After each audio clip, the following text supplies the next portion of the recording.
Minister for the Environment was with us on the programme recently. He deflected questions about the introduction of water charges, saying that it was being examined, but I didn't want to go into the detail of what would be involved. But it certainly seems that we're moving towards the introduction of water charges very, very quickly, with the installation of water meters from next year as part of a 3-year project to install meters in more than 1 million homes. And apparently until such time as we have a way to actually measure the intake, there'll be an annual charge of around €175 per house for those who are on public schemes. Sean Murphy, Deputy Chief Executive of Chambers Ireland, is with us. What do you make of this, Sean? It's a good thing, Matt. We desperately need significant investment in our water supply and water treatment, and the only way that is going to come from is from domestic users being charged. Is there no other way? Would it not just come from the normal tax revenues? The state is going to borrow €18.2 billion this year. The tax take is around about $33 billion. The deficit is $18.2 billion. This is nothing to do with the bank bailout. This is the actual gap between our funding. It's completely unsustainable, and that has to fall also. What's your understanding of how this new system will work? Because I know Phil Hogan was saying something about it today at the National Water Metering Summit, which was held at Croke Park. Well, in an ideal world, you'd have a model, a semi-state entity a la an ESB or a Bord Gáis Éireann overseeing a rate-based funding water in the same way that you pay for electricity or you pay for gas. It's exactly the same concept. There's a significant amount of funding that goes into it.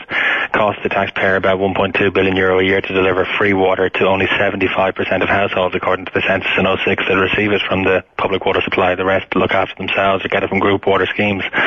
So what you need to do is establish a revenue stream to fund investment, fund infrastructure, achieve scale and savings, because right now we have 34 local authorities overseeing water treatment and water supply.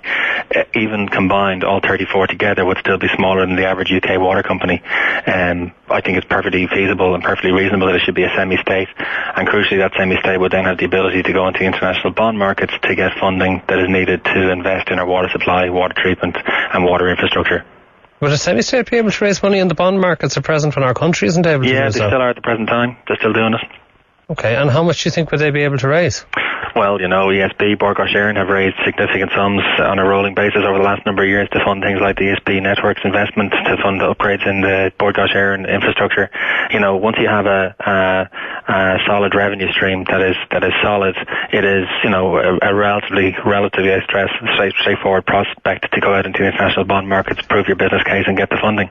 Okay, we're also joined by Councillor Paul McAuliffe of Fianna Fáil. So which councillor are you on, Paul, please? Council, Matt, obviously a council that experienced a great deal of difficulty with water over the past 2 years and struggled against many of the infrastructure issues that Sean was talking about there. So he'll have no disagreement with me that we need significant funding of infrastructure. In fact, perhaps the decisions we need in terms of, for example, the Shannon water supply need to be brought forward, and certainly we need to make those decisions more quickly. My fear is that the model we're going down at the moment doesn't really do anything to protect that water supply.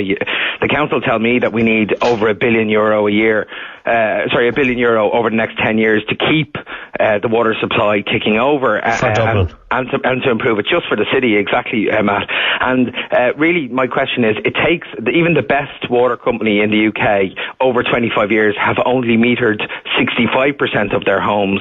So how long are we going to wait for the metering process so that we can have infrastructure? That's the first question.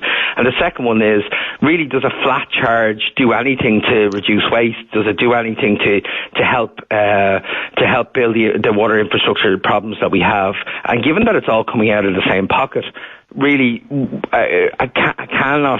a lot of these decisions not be made at a national level now, and that over the longer term, excessive use of water by any home would of course be metered, but reasonable use would remain within the current supply of services which the council offer. So let's get this clear. Fianna Fáil, do you think, is in favour of the introduction of water charges, would support the government in that, but not in support of a flat fee, only on the basis of the amount that is consumed?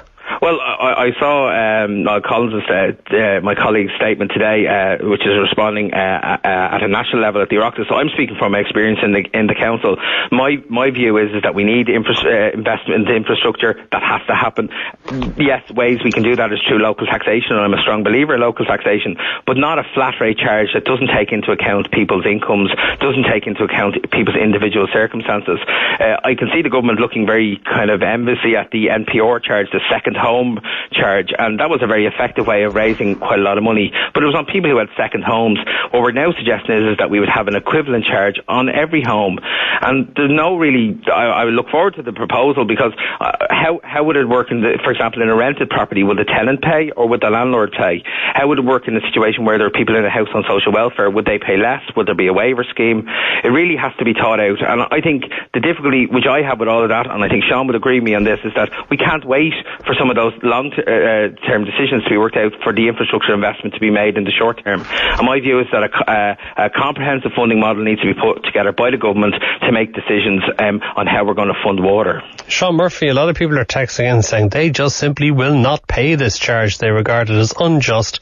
So is there the potential, do you think, for mass civil disobedience in relation to the introduction of water charges? Well, I mean, that's for people to determine themselves. I mean, we keep on going back to it. I don't think anybody is listening enough or thinking about it. The state is borrowing €18.2 billion to fund current spending, and that is completely unsustainable and has to fall.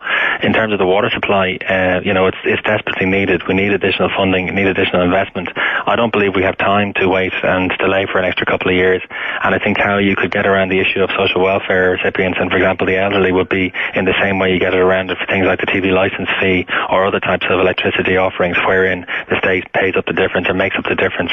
The crucial problem with waivers is as soon as you start rolling out waivers, you then start affecting the ease of which funds are collected. So the key issue is don't have any waivers, but fund those that have a difficulty to pay via other means such as social welfare transfers.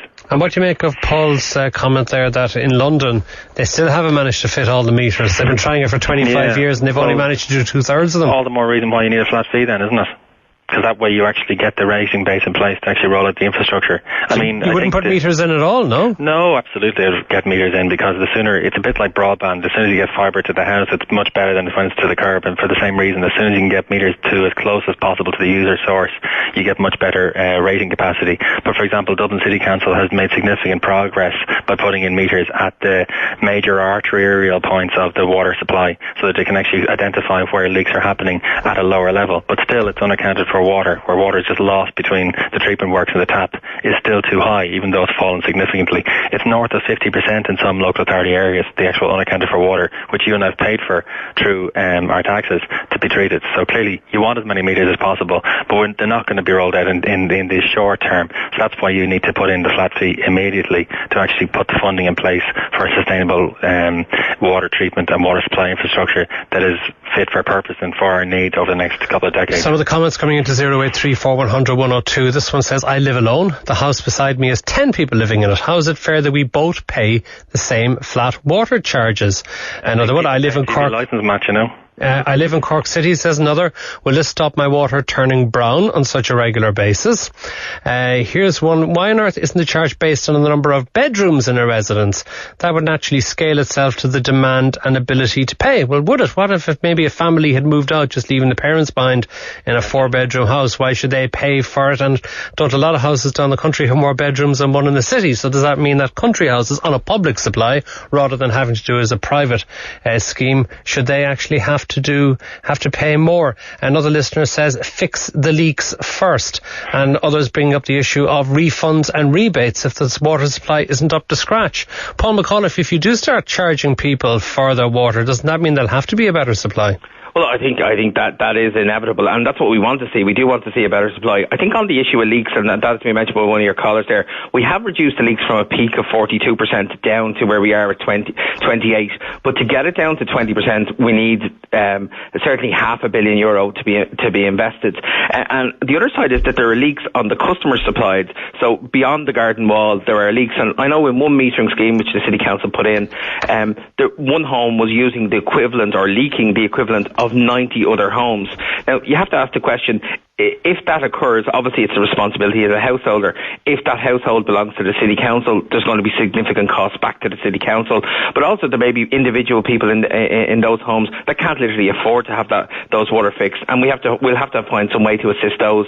So I agree with Sean that we do need significant investment, but I think a flat rate is a crude mechanism. If we're going to bring in changes in this, we have to be sophisticated about it, and we have to do it in a way which will reward people who use less water, because essentially essentially that's what we need to do. Where I do differ significantly from Sean is the idea of a quango for water. The Minister hasn't fully outlined his proposals, but I would be totally against a full semi-state for water. It's basically replicating everything the local authorities are doing. What we actually need is something akin to the National Roads Authority, which is a strategic investment vehicle which points investment in the right way, in the right places, rather than replicating everything at a national level. When actually, my experience, and I'm sure Sean would agree, in Dublin City Council, we've some of the best water engineers, and really we're working very hard to work within the resources that we have.